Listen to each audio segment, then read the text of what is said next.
সরকারি অনুমোদন ছাড়াই কি নিয়োগ? সম্প্রতি ২৬ জন চুক্তিভিত্তিক ইঞ্জিনিয়ারের নিয়োগের বিজ্ঞাপন দেয় কৃষি বিপণন দপ্তর।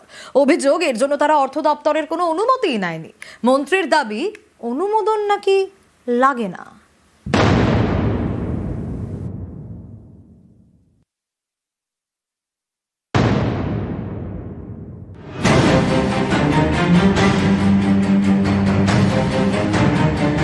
রাজ্যের কৃষি বিপণন দপ্তর গত 19 ডিসেম্বর তারা নিয়োগের বিজ্ঞপ্তি দেয়। চুক্তিভিত্তিক চাকরি, নিয়োগ করা হবে ২৬ জন ইঞ্জিনিয়ার।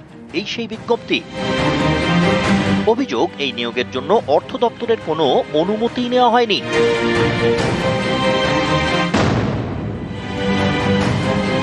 কৃষি বিপণন দপ্তরের বিজ্ঞপ্তি অনুযায়ী অ্যাসিস্ট্যান্ট ইঞ্জিনিয়ার সিভিলে শূন্যপদ 5টি, অ্যাসিস্ট্যান্ট ইঞ্জিনিয়ার ইলেকট্রিক্যালে 1টি, সাব অ্যাসিস্ট্যান্ট ইঞ্জিনিয়ার সিভিলে 16টি, সাব অ্যাসিস্ট্যান্ট ইঞ্জিনিয়ার ইলেকট্রিক্যালে 1টি, প্রজেক্ট ইঞ্জিনিয়ার সিভিলে 1টি, এক্সিকিউটিভ ইঞ্জিনিয়ার সিভিলে শূন্যপদ 1টি এবং এক্সিকিউটিভ ইঞ্জিনিয়ার ইলেকট্রিক্যালে 1টি।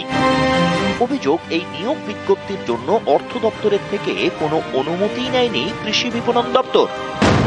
মুখ্য সচিব মনোজ পান্থের মন্তব্য, অর্থ দপ্তরের অনুমোদন ছাড়া এভাবে নিয়োগ করা যায় না। মুখ্য সচিবের এই বক্তব্য হলেও কৃষি বিপণন মন্ত্রীর দাবি, অনুমোদন নাকি লাগে না।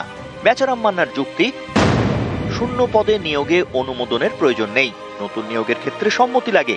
এগুলি আমাদের ভ্যাকেন্সি, এই পদগুলি খালি হয়েছে, স্বশাসিত বোর্ডই এই সিদ্ধান্ত নেয়।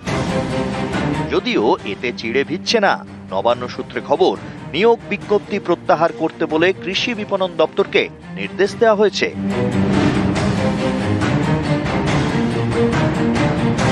সোমরাজ বন্দ্যোপাধ্যায়, নিউজ 18 বাংলা।